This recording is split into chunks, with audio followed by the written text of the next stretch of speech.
Shalom, praise the Lord. आप सभी को जय मसीह की। मैं परमेश्वर का धन्यवाद देता हूं आज की सुबह दिखाने के लिए। एक और दिन परमेश्वर ने हम सबके जीवन में जोड़ दिया। हम परमेश्वर को कोटि कोटि धन्यवाद दें। एक नया संदेश के साथ मैं पास्टर राजमसी आपके सम्मुख उपस्थित हूं और आपने देखना शुरू किया है मेरा यूट्यूब चैनल जिसका नाम है ब्रदर राजमसी। मैं आपसे निवेदन करता हूं, यदि अभी तक आपने मेरे इस चैनल को सब्सक्राइब नहीं किया तो अभी सब्सक्राइब कर लीजिए, बेल आइकन को दबाइए ताकि नोटिफिकेशन आपके पास पहुंचे। नया वीडियो, नई जानकारी बिना व्यवधान, बिना रुकावट आपके पास पहुंच जाए। मेरे वीडियोस को लाइक कीजिए, शेयर कीजिए और कमेंट्स बॉक्स में आकर मुझसे ज़रूर बातचीत कीजिए। Praise the Lord. आज का संदेश जो है वो दीर्घायु के विषय में है। लंबा जीवन, कौन नहीं चाहता लंबा जीवन। ये वचन मेरे दिमाग में इसलिए भी आया क्योंकि अभी कुछ दिन पहले मेरे एक फ्रेंड दोस्त हैं मनोज मैथ्यूज भाई, उनके पापा की डेथ हुई। वो 87 साल के थे। उनकी आयु 87 वर्ष थी जब उनकी डेथ हुई। तो काफ़ी लंबी उम्र है ये, और बाइबल के अनुसार भी जैसा लिखा है भजन 97 में। तो इस इतनी आयु, इससे भी ज़्यादा, क्योंकि हमारी जो आयु 120 वर्ष ठहराई गई है उत्पत्ति 6 अध्याय के अनुसार। लेकिन आजकल कुछ ऐसी हवा है कि उम्र का कोई पड़ाव है ही नहीं, कभी भी कुछ भी हो रहा है, लोग जा रहे हैं। लेकिन बाइबल हमें एक बात सिखाती है कि अगर हम वो काम करें तो परमेश्वर हमें दीर्घायु देगा।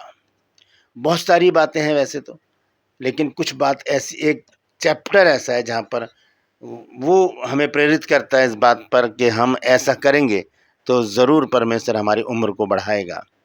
3 बातें वहाँ पर लिखी हैं, उन तीनों बातों को हम जानेंगे। इसीलिए आज का जो संदेश है उसका शीर्षक मैंने लिखा है कि 3 काम दीर्घायु का कारण।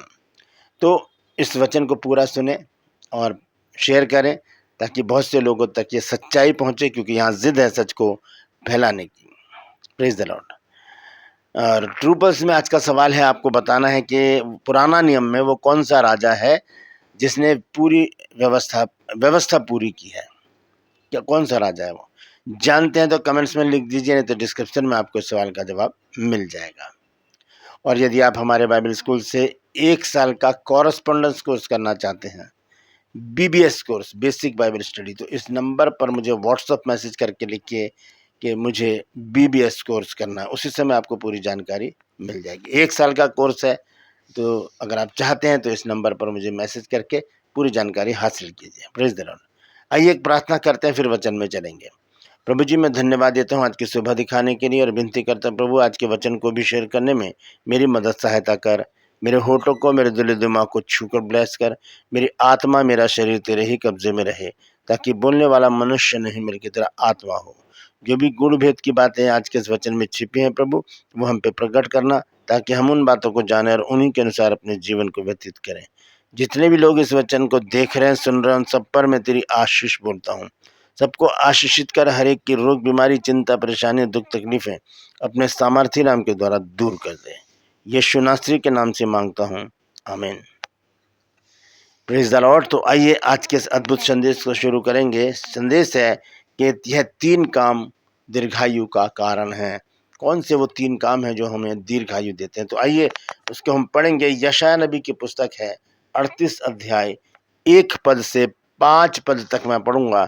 फिर उसके बाद हम धीरे धीरे इसको समझने का प्रयास करेंगे कि यहाँ पर क्या लिखा है। लिखा है, उन दिनों में हिजकिय्याह ऐसा रोगी हुआ कि वह मरने पर था, और आमोस के पुत्र यशायाह नबी ने उसके पास जाकर कहा, यहोवा यूं कहता है, अपने घराने के विषय में जो आज्ञा देनी हो वह दे, क्योंकि तू ना बचेगा, मर ही जाएगा। यहाँ पर हम देख रहे हैं हिजकिय्याह एक राजा है जो बीमार है, जिसको फोड़े हो गए हैं, और फरमान आता है परमेश्वर की तरफ से। यहाँ लिखा है, उन दिनों में हिजकिय्याह ऐसे रोगी हुआ कि वो मरने पर था, मतलब एक डेड एंड आ गया, मृत्यु सैया पर है वो, और बिल्कुल मृत्यु उसके नज़दीक है। और एक बहुत बड़ी बात क्या हुई, यहाँ पर लिखा है कि और आमोस के पुत्र यशायाह नबी ने उसके पास जाकर कहा। क्या कहा? सुनिए, यहोवा यूं कहता है, और कोई नहीं कह रहा, परमेश्वर कह रहा है। परमेश्वर यूं कहता है, यानी कि परमेश्वर की तरफ से एक फरमान आ गया है कि अपने घराने के विषय जो आज्ञा देनी हो वह दे, क्योंकि तू ना बचेगा, मर ही जाएगा। परमेश्वर की तरफ से एक बात आ गई कि ये अब इसका आखिरी समय है, ये मरने वाला है। इसको जो भी वसीयत वगैरह करनी है, जो भी बंटवारा करना है वो कर दे, क्योंकि अब ये बचेगा नहीं, मर ही जाएगा। ये परमेश्वर की तरफ से है, ध्यान से सुनिएगा। लिखा है यशायाह नबी ने उसके पास जाकर कहा, यहोवा यूं कहता है। यानी कि परमेश्वर के मुख से निकले हुए शब्द हैं कि अपने घराने के विषय में जो आज्ञा देनी है वो दे। घराने के विषय में मतलब जो भी वसीयत वगैरह करनी है वो कर दे, क्योंकि तू बचेगा नहीं, मर ही जाएगा। ये किसकी तरफ से फरमान आया? परमेश्वर की तरफ से, क्योंकि साफ लिखा है यहाँ पर कि यहोवा यूं कहता है। ठीक है, दूसरे पद में देखिए क्या लिखा, तब हिजकिय्याह ने क्या किया। अब यहाँ पर पॉइंट नोट करने वाली बातें हैं। यहाँ पर हिजकिय्याह जो है वो परमेश्वर का भय मानने वाला व्यक्ति है और बहुत अच्छा वो सेवक है परमेश्वर का। तो यहाँ पर वो क्या कर रहा है? अगर आम आदमी होता कोई और उसके पास ये फरमान आता और परमेश्वर की तरफ से कि अब तू बचेगा नहीं, मर ही जाएगा, तो वो क्या करता? वो फटाफट क्या करता, वकील को बुलाता, वसीयत करता और कहता सबको बुला लो भाई, रिश्तेदारों को, अब तो परमेश्वर की तरफ से फरमान आ गया है, अब मैं नहीं बचूंगा, अब मैं जा ही रहा हूँ, तो इसलिए सबको बुला लो ताकि सब अंतिम दर्शन कर लें और वसीयत वगैरह करके वो छुट्टी पाता। लेकिन हिजकिय्याह ने ऐसा नहीं किया। हिजकिय्याह ने क्या किया? यहाँ पर लिखा है, तब हिजकिय्याह ने भीत की ओर मुंह फेर कर यहोवा से प्रार्थना की। या भीत मतलब दीवार, दीवार की तरफ उसने अपना मुंह फेर लिया। बहुत सारे लोग होंगे वहां पर, हो सकता है भीड़ भाड़ इकट्ठी हो गई हो, जब ऐसा फरमान आ गया है, परमेश्वर की तरफ से आज्ञा आ गई है, तो आ गए होंगे लोग उससे मिलने। भीड़ भाड़ को छोड़कर उसने दीवार की तरफ मुंह करा, बिस्तर पर तो था ही, दीवार की तरफ मुंह किया और उसने फिर प्रार्थना शुरू की। उसने 3 बातें बताई यहाँ पर। अगर वो बातें हम करें तो लाजमी पक्की बात है कि परमेश्वर हमें भी दीर्घायु देगा। तो यहाँ पर हिजकिय्याह ने मुंह किया दीवार की तरफ और प्रार्थना करके क्या कहा? देखिए 3 बातें हैं यहाँ पर जो मैं आपको बताऊंगा आज। लिखा है, प्रार्थना क्या है? हे यहोवा, मैं विनती करता हूँ। अब किससे प्रार्थना कर रहा है? यहोवा परमेश्वर से वो विनती कर रहा है, याचना कर रहा है, प्रार्थना कर रहा है, क्योंकि उसके पास एक ऑर्डर आ गया है परमेश्वर की तरफ से कि अब सब कुछ खत्म, अब अपनी वसीयत करो और यहाँ से रुखसत हो परमेश्वर के घर के लिए। लेकिन उसने इस बात को इग्नोर कर दिया। उसने परमेश्वर का दरवाजा खटखटाया, उसने परमेश्वर की ओर दृष्टि की, उसने परमेश्वर को पुकारा, उसने सारी बातों को तुच्छ जानकर परमेश्वर से बातचीत करना उचित समझा, क्योंकि प्रार्थना का अर्थ है मनुष्य की आत्मा का परमेश्वर से बातचीत करना। तो इस व्यक्ति ने क्या किया? परमेश्वर से बातचीत शुरू की। वो कहता है, हे यहोवा, 3 आयत में लिखा है, हे यहोवा, मैं विनती करता हूँ, स्मरण कर। यानी कि वो याद दिला रहा है परमेश्वर को कि याद कर प्रभु, मैं विनती करता हूँ, मैं याचना करता हूँ, मैं प्रार्थना करता हूँ, याद कर कि मैं सच्चाई और खरे मन से। 2 बातें उसने अपनी जिंदगी की बताई कि मैं तो सच्चाई से चलता आया हूँ और खरे मन से चलता आया हूँ। ऐसे ही एक व्यक्ति और है बाइबल में जिसका नाम है अयूब। उसके विषय में तो परमेश्वर ने शैतान से कहा, क्या तूने अयूब के तुल्य खरा, सीधा, बुराई से दूर रहने वाला और मेरा भय मानने वाला पृथ्वी पर कोई ऐसा व्यक्ति देखा है? तो यहाँ पर हिजकिय्याह भी वही बात कह रहा है कि प्रभु, मेरी प्रार्थना को सुन, हे यहोवा, मेरी विनती, मैं विनती करता हूँ, स्मरण कर, याद कर मेरे उन कामों को, कि स्मरण कर कि मैं सच्चाई और खरे मन से, सच्चाई से चलने वाला व्यक्ति, बिल्कुल खरी बात करने वाला व्यक्ति, हाँ की हाँ और ना की ना करने वाला, जिसने याजकों के लिए बहुत काम किए। उसने याजकों के लिए इजरायलियों को आज्ञा दी कि वो भवन में दशमांश लेकर आए ताकि याजक लोग मन लगाकर काम कर सकें। दूसरा इतिहास 32 अध्याय में हम पढ़ सकते हैं। तो यहाँ पर हिजकिय्याह ने पहली बात क्या कही परमेश्वर से कि सच्चाई और खरे मन से मैं चलता आया हूं। दूसरी बात है, अपने को तेरे सम्मुख जानकर चलता आया हूं। सच्चाई और खरे मन से अपने को तेरे सम्मुख रख कर मैं चलता आया हूं, जानकर कि मैं परमेश्वर के साथ चल रहा हूं। तो जब कोई बड़ी शख्सियत हमारे साथ होती है, कोई छोटा बच्चा या कोई जवान किसी बड़े के साथ जा रहा है, तो वो कोई हरकत नहीं करता। फिर अगर उसको कोई लत है गुटखा खाने की, सिगरेट पीने की या और भी कोई बातें हैं, तो वो किसी बड़े के सामने वो आदर करेगा उनका, वो ऐसा करेगा नहीं। तो हिजकिय्याह निरंतर जो है वो परमेश्वर के साथ साथ चलता रहा और उसने कोई भी ऐसा काम नहीं किया। वो सच्चाई और खरे मन से परमेश्वर के साथ चलता रहा। वो यहाँ पर इस बात की गवाही दे रहा है, कह रहे याद कर प्रभु, कहते हैं कि हे यहोवा, मैं विनती करता हूँ, स्मरण कर कि मैं सच्चाई और खरे मन से अपने को तेरे सम्मुख जानकर चलता आया हूँ। ये दो बातें, पहली बात सच्चाई और खरा मन, दूसरी बात परमेश्वर को अपने सम्मुख जान करके, हाँ परमेश्वर मेरे साथ है, महसूस करना, हाँ प्रभु मेरे साथ है, परमेश्वर मेरे साथ है, मुझे कोई गलत काम नहीं करना, मुझे कोई गाली नहीं देनी, मुझे कोई नशा नहीं करना, मुझे कोई व्यभिचार नहीं करना, मुझे कुछ भी ऐसी बात नहीं करनी जिससे कि जो मेरे साथ खड़ा है वो दूर हो जाए। वो अपने आप को परमेश्वर के साथ साथ बनाकर चलता रहा, परमेश्वर को अपने सम्मुख जानकर चलता रहा, सच्चाई और खरे मन से। तीसरी बात जो लिखी है वो बहुत महत्वपूर्ण है, लिखा है और जो तेरी दृष्टि में उचित था वही करता आया हूं। जो परमेश्वर की दृष्टि में ठीक था वही वो करता आया, और कोई उस बात से, किसी बात से वो नहीं फिरा, और जो परमेश्वर की दृष्टि में ठीक था वही करता। उसके बाद क्या हुआ, हिजकिय्याह जो है वो बिलक बिलक कर रोने लगा। ये चौथी बात है, मैंने इसको नहीं डाला है इसमें, ये अलग है, ये एक जो है वो एक फीलिंग है उसकी, कि वो सोच रहा है कि मैं जाने वाला हूँ, तो वो रो रो कर प्रार्थना कर रहा है प्रभु से, बिलक बिलक कर। उसने कहा देख कि मुझे याद कर प्रभु कि मैं सच्चाई और खरे मन से अपने आप को तेरे सम्मुख जानकर चलता आया हूँ, और जो तेरी दृष्टि में उचित था वही करता आया हूँ। और इस तरह से वो बिलक बिलक कर रोने लगा। अब नबी यशायाह नबी भी है वहाँ पर, बहुत से लोग भी हैं, इन सब से हटकर परमेश्वर भी है वहाँ पर। परमेश्वर ने उसके रोने को सुन लिया, परमेश्वर ने उसकी प्रार्थना को सुन लिया। और देखिए क्या लिखा है 4 और 5 पद में।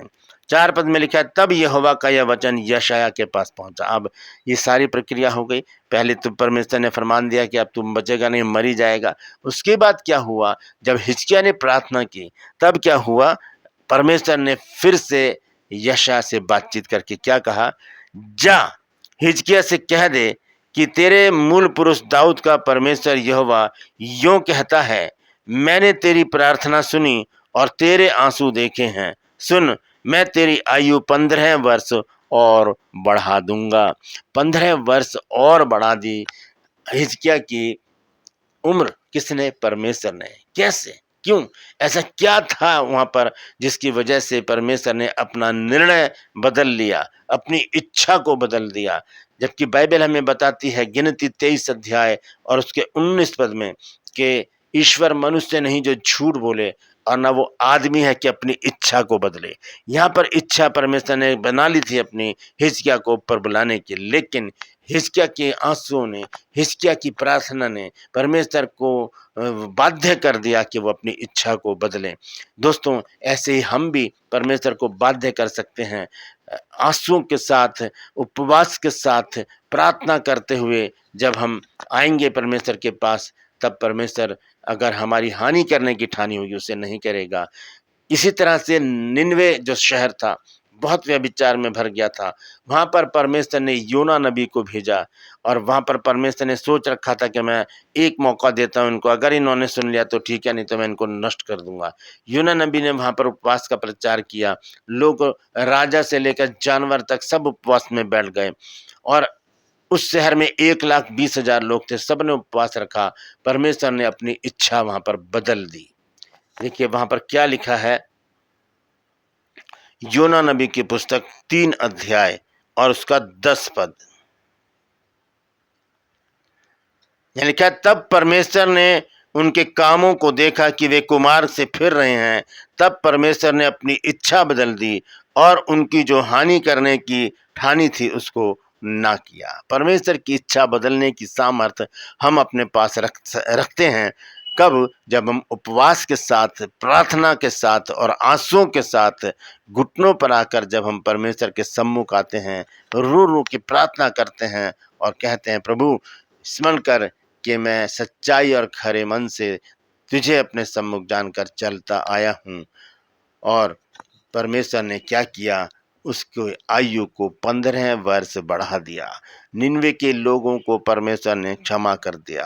तो निनवे के लोग हों चाहे हिजकिय्याह हो, है तो मनुष्य ही, हम भी तो मनुष्य हैं। क्या हम ऐसा नहीं कर सकते? क्या हमें परमेश्वर माफ़ नहीं करेगा? क्या हमारे प्रति जो परमेश्वर ने क्षति की सोच रखी है, हानि की सोच रखी है, तो क्या परमेश्वर अपनी इच्छा हमारे लिए नहीं बदलेगा? दोस्तों, शर्त यह है कि हम उपवास के साथ रोते बिलखते हुए, प्रार्थना करते हुए परमेश्वर के सम्मुख आएँ, क्षमा माँगें, पश्चाताप करें और उससे वायदा करें कि आज के बाद हम ऐसा काम दोबारा नहीं करेंगे। क्योंकि हम देखते हैं कि नीति वचन 28 अध्याय के 13 पद में लिखा है कि जो अपने अपराधों को छुपा कर रखता है उसके कार्य सफल नहीं होते, लेकिन जो उन्हें मान लेता और छोड़ भी देता है उस पर दया की जाएगी। परमेश्वर ने दया की नीनवे के लोगों पर, परमेश्वर ने दया की हिजकिय्याह पर। ऐसे ही बहुत सारे लोग हैं बाइबल में जिन पर परमेश्वर ने दया की और उनको उम्र दराजी दी। हम भी उन्हीं में से हैं, हम भी परमेश्वर की संतान हैं, हम भी परमेश्वर को हे पिता, हे अब्बा कह के पुकारते हैं। तो क्या वह हमारी प्रार्थना को नहीं सुनेगा? ज़रूर सुनेगा। हमें एक काम और करना होगा। आखिर में एक वचन पढ़ूंगा मैं, व्यवस्था विवरण 30 अध्याय का 20 पद लिखा है, इसलिए अपने परमेश्वर यहोवा से प्रेम करो और उसकी बात मानो और उससे लिपटे रहो, क्योंकि तेरा जीवन और दीर्घ जीवन यही है। एक दीर्घ जीवन मतलब लंबी आयु, यही है। क्या है? प्रेम करना है परमेश्वर से, उसकी बातें मानना, आज्ञाओं को मानना है और उससे लिपटे रहना है, ताकि परमेश्वर हमारी आयु को बढ़ा दे। Praise the Lord. परमेश्वर इन वचनों के द्वारा हम सबको आशीष दे। यदि आज आपने कुछ नया सीखा है तो कमेंट्स में ज़रूर लिखिए और इस वचन को शेयर कीजिए ताकि और भी लोग इन बातों को जान सकें। ट्रू पेस में आज का सवाल है, आपको बताना है कि पुराना नियम का वो कौन सा राजा है जिसने व्यवस्था को पूरा किया और उसकी तारीफ की गई परमेश्वर के द्वारा। जानते हैं तो कमेंट्स में लिख दीजिए, नहीं तो डिस्क्रिप्शन में आपके सवाल का जवाब मिल जाएगा। पुराना नियम से ये सवाल है। और यदि आप हमारे बाइबल स्कूल से स्टडी करना चाहते हैं, एक साल का कोर्स है, कॉरेस्पॉन्डेंस कोर्स है, घर बैठे आपको बुक भेजेंगे हम। तो इस नंबर पर मुझे व्हाट्सएप मैसेज करके लिखिए कि मुझे बीबीएस कोर्स करना है, उसी समय आपको पूरी जानकारी मिल जाएगी। Praise the Lord. आज के लिए बस इतना ही। फिर मिलूंगा एक नए संदेश के साथ, एक नया वीडियो लेकर। तब तक के लिए मुझे इजाज़त दीजिए, लेकिन अपना और अपनों का ख्याल रखिए और ध्यान रखिए कि जब हम समर्पण के साथ परमेश्वर के पास और रोते हुए प्रार्थना करते हुए आते हैं, परमेश्वर अपनी इच्छा बदलकर हमारे जीवन में भलाई करता है। Praise the Lord. परमेश्वर आप सबको आशीष दे।